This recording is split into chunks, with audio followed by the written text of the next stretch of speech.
UN News. As we said earlier, these next two are related to they're basically the same thing, but just talked about from different perspectives. So, as I said earlier tonight, I mean, I think the biggest thing like in mainstream media now is that now because Gaza is at stage 5 starvation, now it's kind of like, oh, we're in crisis mode. So we must do something to help the children in Gaza. And like, so now, and I think even now it's gotten to the point where even politicians who've been staunchly pro-Israel are now kind of backtracking somewhat and like, oh, we have to do something now, which again, I feel like it's somewhat related to Trump or easier to kind of do under Trump. Or when it was Biden, content like you creators guys too. got like, right, exactly. So, whereas, and again, I have to give you your flowers again, Reef. Like, and I say this because, but then again, I've said this on the show many times. It just got for me very, it got a little much for me to kind of talk about Israel and Gaza pretty much every week. But like, All your flowers you arrive kind at of once, maintain. too late. But you kind of maintain the stance of we need to talk about this, but you kind of brought in the humanistic side of what is happening that I think our audience, one, appreciates, but number two, a lot of the stuff that the mainstream media is talking about now, we already kind of talked about already, or at least our fam was able to make the gaps, like more readily due to, we talked about food and how food is important, in a culture and like the lack of food and but like we humanized it a little more. And I think, thanks to the Palestinian writers who you were able to pull to kind of bring more of that out rather than the very almost robotic, mechanical way that mainstream media is talking about these issues now. Like, it's a humanitarian whereas I feel crisis. like you did, right. But I think you humanized it a lot more in talking about they have names, they have stories, they have experiences related to family and culture, and that is being lost right now. That gives it a little bit more of a personal view. And I think that, again, that's kind of what is missing in mainstream media right now is that you're talking to all these people who have no access to Gaza, you can speak about it, but you can't necessarily personalize it because one, no one is getting in, but two, they're not necessarily Palestinian. That's still what is not missing even in mainstream media right now. It's like, whereas you've been able, mostly you, to bring Palestinian voices to this whole thing that gives their perspective of what's going on. So yeah, again, I really appreciate you for really kind of sticking to that and really making sure our audience, is aware of that. So I kind of want to kind of continue in that vein with this story because obviously this has been a trending topic right now, but I didn't want to talk from, how mainstream media is talking about it. I wanted to follow your lead and talk about it from the Palestinian standpoint. And I found the story late last night as I was prepping. So move up. So I got this from the Israel-Palestine News. So this was written by Tawa Ahmed Al-Wawi. This was reposted from the Middle East Eye, and I believe she's 19 and a university student. So she, I think, wrote this op-ed for the Middle East Eye. So she wrote, I guess, I actually don't know if it's male or female, but given the name. But they write, hunger is killing us in Gaza, but it is world leaders who should be dying of shame.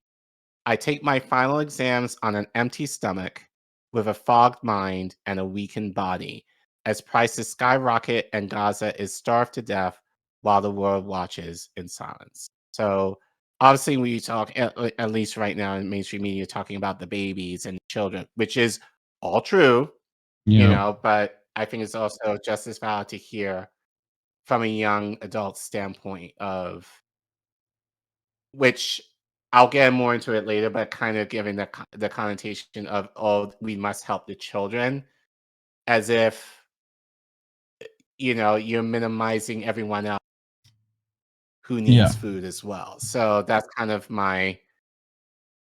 I'll get into that later, but anyway, Todd writes, I never thought I would say the words "I'm hungry" out loud. Now I say them every day. For most of my life, I barely cared about food. I often skipped meals and sometimes lost my appetite entirely, especially during exam period. At home, I was used to being scolded for not eating properly. My friends at school teased me that I ran on solar energy. But nothing I experienced, no amount of missed meals, could have prepared me for this. This isn't a loss of appetite. This isn't a phase. This is starvation in Gaza, an Israeli imposed famine. It swallows every thought and strips your body down to survival. There's no comfort, no strength, no focus, only the sharp, unrelenting ache of hunger. And it is not accidental. It's engineered by a genocidal government that wants to punish us. Today, we are starving, and the world is watching. The worst part? It's not just physical.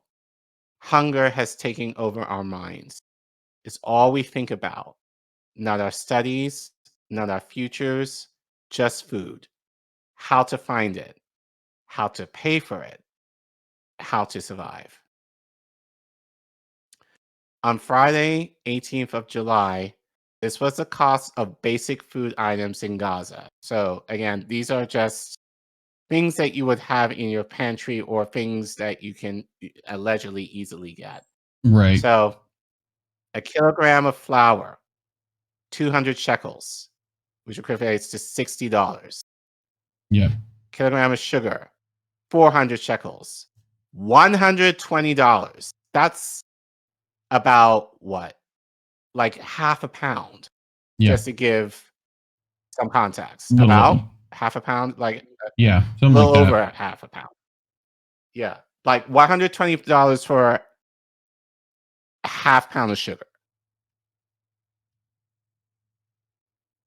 Uh, kilogram of pasta, $30. Kilogram of rice, 45. It's 2 pounds. Kilogram of potatoes, 2 pounds. Yeah. Yeah. So not a lot. Like Yeah. Less than a 5 kilogram pound of bag. lentils, right? 26. Kilogram of tomatoes or aubergines, which are eggplant, Eggplant. $24. Um, these are not prices, these are punishments. And even if you manage to collect enough money, there's another problem: the currency itself. Which we've talked about. Shopkeepers reject old bills, torn bills, and even slightly dirty ones. And if they do accept them, they charge a 45% commission. Imagine having no money and then being punished for the little you do. The price of flour jumps from 70 to 200 shekels overnight. Everything is volatile, as if basic food has become a commodity on the stock market where survival is traded by the hour. 4 of you can search 5 different markets and still come back empty handed. And if you're lucky enough to find food, it's rarely enough to satisfy a single stomach. Cooking what little food we have is no longer a comfort. We ignite fires with whatever we can find: wood, plastic, scraps of cloth. The smoke chokes our lungs, stings our eyes, and clings to our skin like a heavy blanket. It brings coughing fits, worsens asthma, and steals breath from the cold and weak. Standing by the flame drains what little strength we have left. Hands tremble as they stir the pot. We do not eat because we want to, but because hunger is a war we fight every day.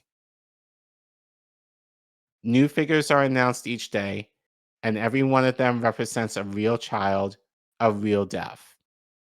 On the 22nd of July, at least 15 Palestinians, 4 of them children, starved to death in a single day, bringing the total starvation-related deaths since October 7th to 101, including 80 children. According to UNICEF, more than 6,000 children were hospitalized in June alone for acute malnutrition. An estimated 930,000 children are now facing catastrophic hunger, while 650,000 children under the age of 5 are at the risk of dying. According to the Gaza Ministry of Health, 115 people have died from hunger and malnutrition in the Strip, including 81 children. Yet the cold watches, cold and silent. As a message circulating in Gaza declared to the Arab and Islamic world, you are our adversaries before God. You are the adversaries of every child, every orphan, every widow, every displaced and starving person. Your silence empowered this genocide. We hold you accountable for this bleeding. Where are you, world? Where are your hearts? Where is your shame? Those in power sleep in peace. Their children eat and laugh. Ours cry ourselves to sleep begging for food, and sometimes they don't wake up. I talk to my friends about what we'll eat today. I don't mean the way people typically plan meals. I mean it literally. What can we eat today becomes a haunting question. Most of us survive on one meal a day, if you can call it a meal. Some drink only water, and even that isn't clean, which Vanessa's talked about. Shout out to her. But it's all we have. At this point, nobody cares if it's clean or not. Hungry breaks all standards. Even worse, some merchants are hoarding food. I'm not afraid to say this out loud because we're all angry. These few traders don't represent the people of Gaza. Simply put, they are not the body. They are the sickness feeding off of it. We are trapped in a cycle of pain and hunger. Our emotions have frozen. Loved ones die, and we don't even get the chance to say goodbye. We just keep moving, numb and hungry. My friend Hala told me a heartbreaking story. Her married sister lost her husband in an airstrike. She has young children. She cries every day, not because she misses her husband, but because she has nothing to feed her kid. These are not dramatic exaggerations. These is our reality. And there are even worse stories, so dark that words cannot describe them. From the window of her room, my best friend Aya watches the scene unfold. The soup kitchen, now named after its founder, Abu Shafia, who was just killed just weeks ago, sits behind the Star Stadium. Once a place for games, it is now a landmark for survival. Before sunrise, people begin to gather. They wait in silence, in dust, in hunger, clutching empty pots as if the act of waiting might summon food. 16 massive pots boil lentils, yellow or brown, or thin soup bulked with whatever scraps are left. There's no salt, no spice, no real flavor. It doesn't matter. If they don't eat from the soup kitchen, they don't eat at all. Each person receives one ladle, just one. It can't fill a single stomach, let alone feed a family of 10. Children, elders, mothers, even young men, they all press forward. The crowd surges. Bodies crushed together. Boiling lentils spill on bare arms. People don't flinch. Pain is second to hunger. There's no line, no order. Just need, just survival. Children barely 10 years old stand at the front, responsible for bringing back something, anything, for their families. And still, the pots run out before the line does. Aya saw people collapsing in the street from hunger, falling to the ground as their depleted bodies gave up. She saw a mother crying, holding her son, not because he was wounded, but because he looked at her with teary eyes and whispered, "Mama, I want to eat." And she had nothing, not even a crust of bread. In Gaza, children cry not from broken toys, but from hunger. One child died in his sleep, not from a bomb, not from bullets, but from starvation. Hunger killed him. Silence buried him. Where are you, Arabs? Where are you, humans? Why is the world deaf and blind to Gaza? Why has bread become a fantasy and water a dream? Gaza does not need pity. Gaza needs action. Gaza needs voices. Gaza needs the silence to be shattered. That little boy died hungry, but it's the world leaders who should be dying of shame. As a university student, I try to distract myself with my studies. I write articles like this one to survive mentally. I take my final exams online, studying English literature at the Islamic University of Gaza, the same university that Israel destroyed. I sit for my exams on an empty stomach, with a fogged mind and a weakened body. My fingers shake as I try to write answers that make sense. The questions blur before my dry eyes. Hunger steals my focus, crushes my thoughts, and drains my energy. I can't sit upright, and I can barely breathe. The drones buzzing and the roar of warplanes haunt my sleepless nights. Exhaustion weighs me down, but I push through. Failure is not an option, even if my body feels like giving up. We are not starving by accident. We're being starved by design. This is not a natural disaster, but a deliberate man-made catastrophe, a starvation genocide. Can you not see it? Can you not hear it? Children with swollen bellies, mothers fainting in food lines, grandparents wasting away. Do you have eyes to see, ears to hear? Then name it for what it is. But we will not forgive, and we will not forget.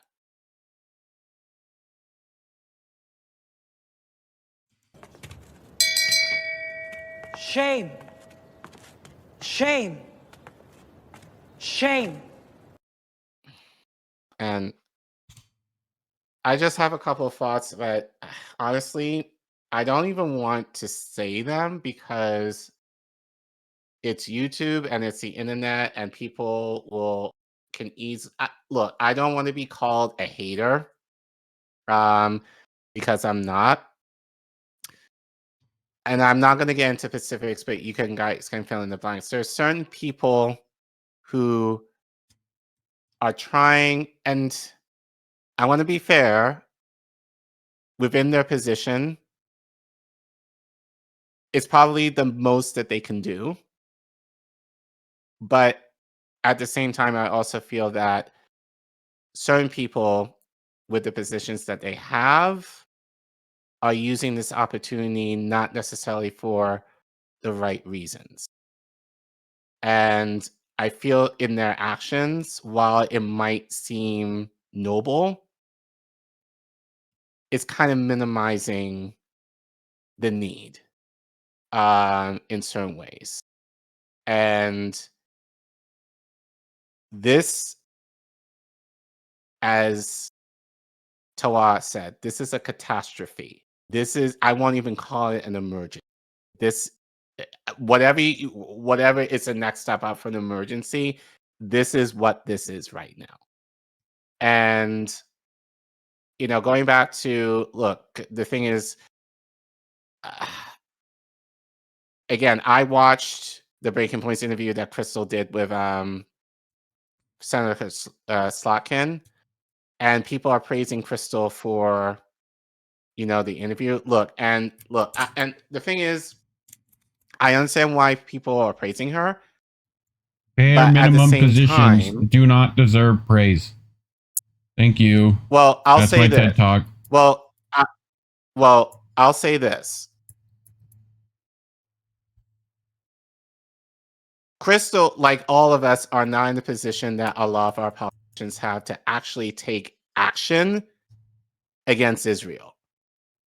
So in that context, but I tweeted this out today,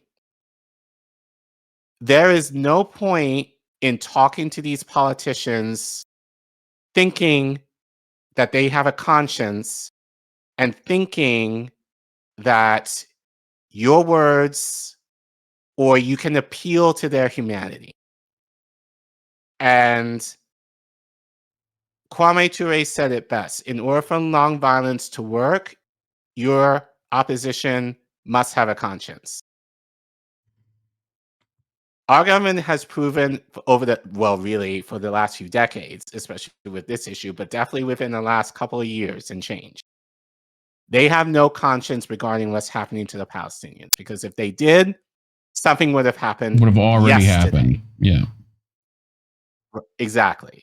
So I do not see the point in trying to debate, humanize, or talk to these politicians in a way that you can try to appeal to their humanity, and not just on this issue, really any issue, to get them to do the right thing. I do not see the point. This is kind of why I think even on our network, we have made the stance, we are not interviewing. It's a waste of time. These people in power are a waste of time and a waste of your energy. As a whole.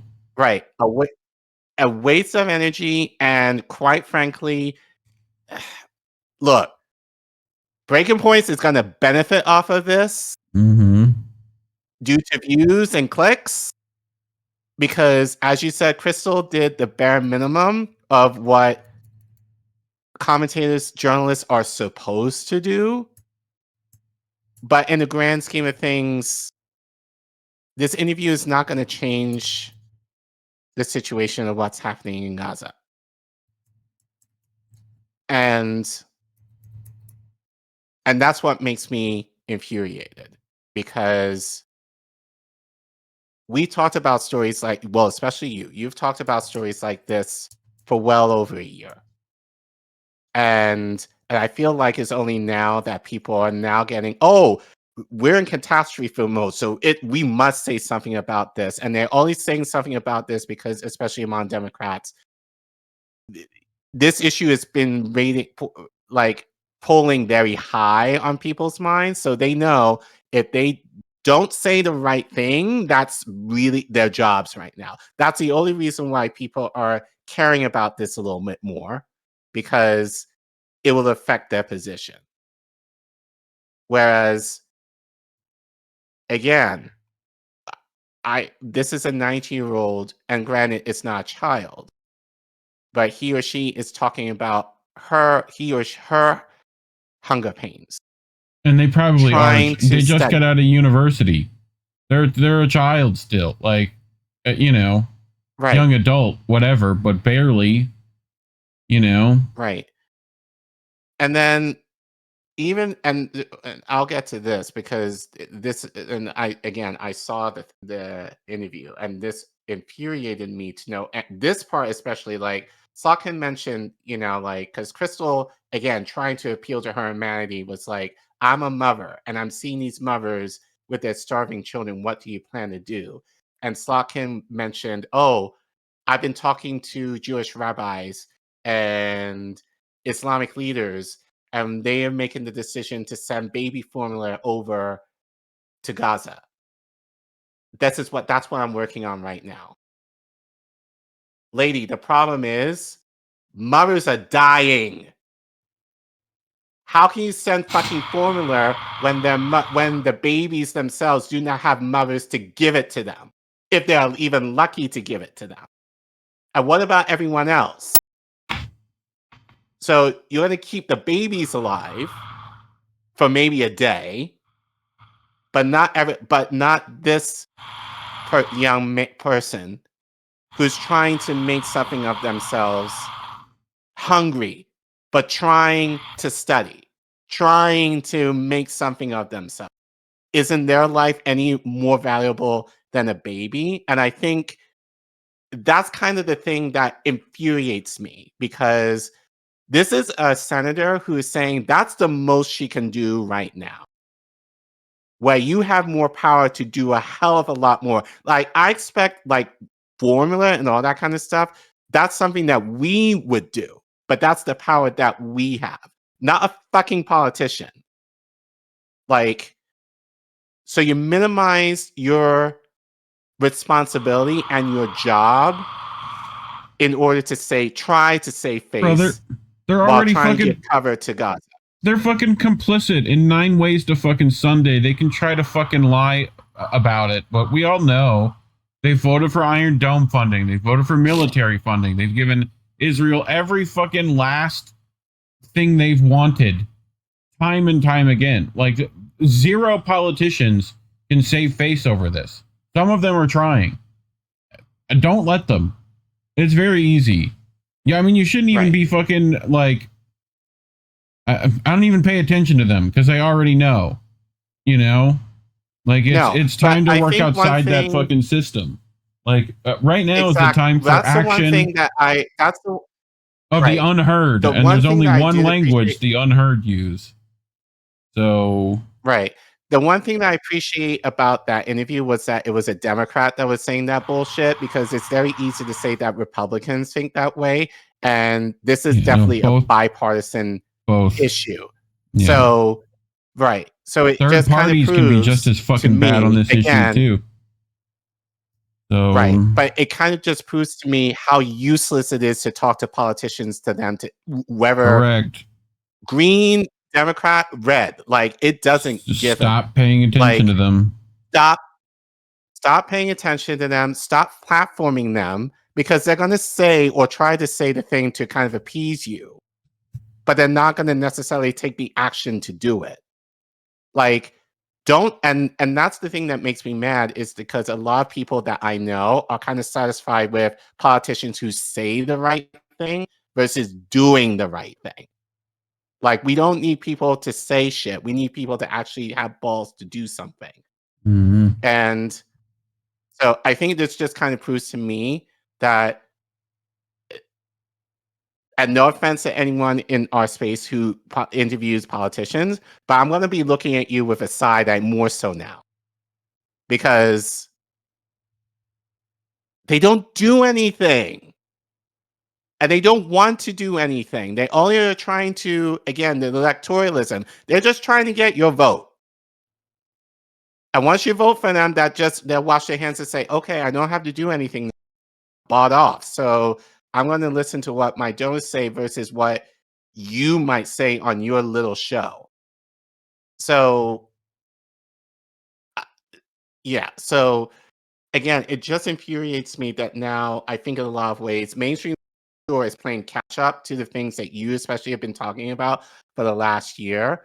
When we brought this kind of attention, as far as this is going to become an emergency issue, and now people are talking about it as if they've been talking about this issue for as long as we have, which I'm like, no, the fuck you haven't. So, I mean, you know, even feel among about our colleagues in our space, who really haven't given this issue really the kind of respect and the urgency it deserves up until now. Only because it's a trending topic now. Since I was away, that now people are deciding, oh, we see a couple of pictures of malnourished children, that now we need to talk about this a lot more. Yeah. Yeah, I mean, it's not a time for words. It's time for hands to start doing the talking, in my opinion. So, yeah. But you brought this. I actually didn't. Caitlin Johnstone. I didn't put it in here. Oh. I totally forgot I put this in here. Yep. God, I got so muted. But but I think Caitlin kind of brings up a lot of points, and I think, sometimes we kind of have issues with Caitlin, but I think she's been fairly solid on this issue, at least. So, we know her that she does articles every now and again on her, on her Substack. So she titled this article "Know Them by Their Fruits." Yeah, which so is you know what? Let's just listen to it. Isn't that And then alluding to strange fruits? I think. Probably. I do believe. Know them by their fruits. They're doing it right in front of us. Right in front of us. So many people have dedicated their entire lives working to expose the criminality of the empire, and then the empire comes right out and commits a live-streamed genocide right in front of us. Whistleblowers, investigative journalists, authors, documentarians, conspiracy analysts, peace activists.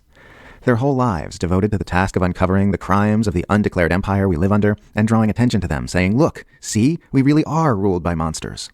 Only for the monsters to come right out and intentionally starve children to death on all our screens, all around the world. People like me are almost redundant at this current point in history.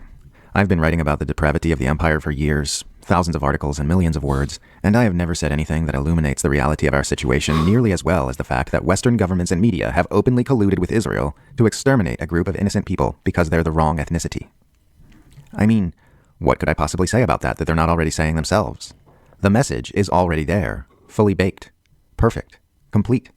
They are telling us everything we could possibly need to know. There's nothing I could add. I don't have much use for scripture, but if I had to pick a favorite line from the Bible, it would be, "You will know them by their fruits." Those 7 little words cut through all the lies and distortions of life under the Western Empire, because they tell us to stop paying attention to all the spin and PR and justification and excuses we hear from the imperial propaganda machine, and just look at the products of the empire on their own. Ignore their words and watch the results of their actions. Those tiny skeletal bodies you're seeing on your social media feed are the fruits of the empire. The shredded, eviscerated, decapitated children you've been seeing in footage from Gaza since 2023 are the fruits of the empire. This is known now, and it can never be unknown. As Maya Angelou said, when someone shows you who they are, believe them the first time. People know themselves much better than you do. That's why it's important to stop expecting them to be something other than who they are. This is who they are. This is who our leaders are. This is who our complicit news media are. This is what Israel is. This is what Zionism is. This is what the empire is. This is what Western civilization is. We know that now. We know them by their fruits. This is who they are, and it's who they'll always be. That's why it's important never to forget what they've shown us about themselves in Gaza, and to never, ever forgive them. Our rulers have shown us that they must not be allowed to rule any longer. The empire has shown us that it should not be allowed to dominate our planet any longer. The apartheid state of Israel has shown us that it should not be allowed to exist any longer. Western supremacism, Zionism, racism, and imperialism have shown us that these things must be eradicated from our world. They have planted seeds of knowledge inside you about who they are and the status quo we're being asked to consent to. Let those seeds sprout and grow. Tend to them with care. Help them to flourish. Someday, the tree that they planted in us will bear fruit of its own. Right. And I think, again, to say to you, I think you've done a good job, especially of trying to plant the fruit of awareness and kind of show the humanity of the reality of what's happening in Gaza and having our audience be aware of it. And, we received a call, from Palestinians to not stop talking. And I think you especially have really honored that. As much as I appreciate the compliment, I learned it from watching journalists above me who say, go to the regions, talk to these people, get their perspectives, because it's the only way you're going to. So, I definitely feel like that's important to not lose the humanity of this, Right. So, and I think, I do want to appreciate you because, and I've admitted this here, like, if I can just be wrong with you for a second, like, there have been times where it just got so, before our break, like, it just got so overwhelming for me to talk about it. I just got fatigued because I was like, I don't want to keep talking about this every single week because it's the same shit every single week and nothing is changing. And then it's like, I think my issue is you're talking, like, people are choosing to talk to people. Yes, they have power, but then not using it in the way that they should because they don't want to change it. Yeah. And so for me, it's kind of like, why are you even bothering talking to these people to waste? The only benefit is that you're going to get a viral moment, Like, it's not going to help. I mean, the people you should be people talking in Gaza to and are the ones with the trigger fingers capable of dealing with this problem. Those are the ones you pressure. You know, there's a reason why people are upset at Arab countries, because they're the most like close enough to the problem to deal with it at this point. You know, and other countries like China and Russia, and why them being complicit is just as bad, and us for being complicit, but it's just the individual person doesn't have a lot of power to deal with this, you know? Like it's going to take something bigger than that. Look. So right, I totally get people's, you know, they're feeling their need to do something, anything. Yeah. I totally get all of that. But at the same time, if we're going to do anything, it has to be done in a strategic way and not in a way where it's kind of frivolous. Yeah, I mean, look at what Palestine Action has been doing. Look at what, you know, there's a reason why they're now labeled a terrorist group, right?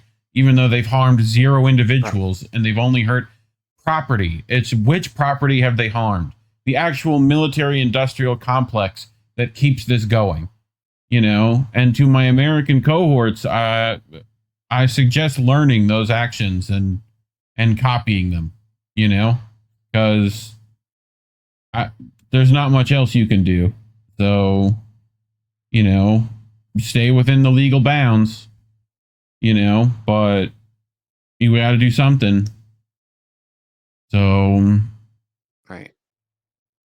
I don't know, but I think that's just my frustration with all of this, is that I feel like in a very subtle way, people are trying to benefit off the demise of Palestinians, whether they intend to or not. yeah. I think it's just a very convenient side effect. But, and I get people's, you know, like, people are getting frustrated, but I feel like the way that we're kind of doing this in independent media in a lot of ways, and not us included in certain ways, is wrong. Like, you know, again, talking to politicians and trying to, you know, bring their humanity, or sending stuff over to Gaza again, it's not even to ensure that aid's going to get there, in the hope that aid is going to get there. Like, that's the issue that I'm like, you know, like, this is not the way to help them. The way that we can help them at this point is to ensure the destruction of the systems that are causing this to be. Like, do I know how I'm going to do that? No.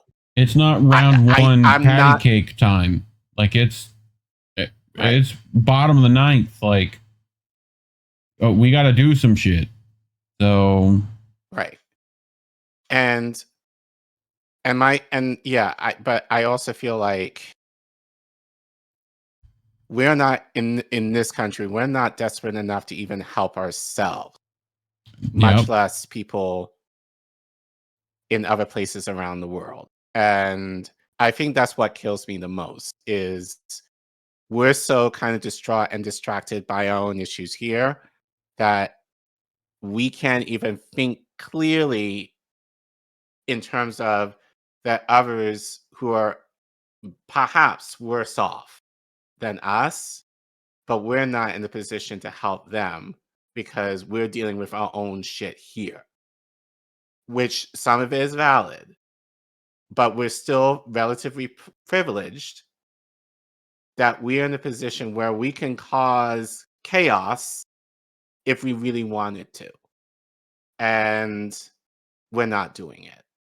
And that's what makes me kind of, you know, honestly, that's the thing that makes me the most exacerbated right now, is that we meaning the people, have a position that we can fuck things up if we choose to, but we won't, because there's a lot of we're so consequences embedded and so isolated with our own issues. And and like a lot of the concept, but you know, even my dad said this when I was visiting. Revolution is not joyful. We tend to think of revolution as like this happy thing.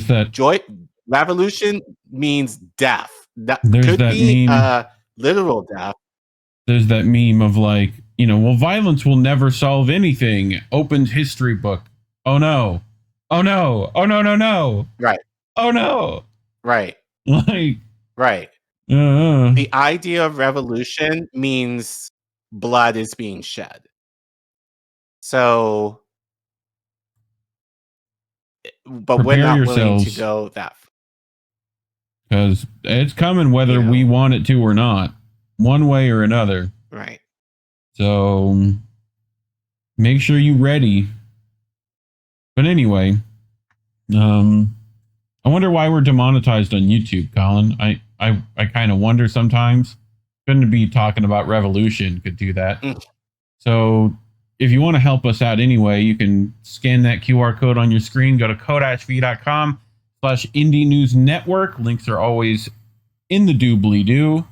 And if you can't do that, supposedly there's an algorithm you can influence. You could try and like and maybe subscribe if you haven't done that already. You could share the video. You could leave comments and let us know what you think, But otherwise, we just appreciate you watching. Thank you.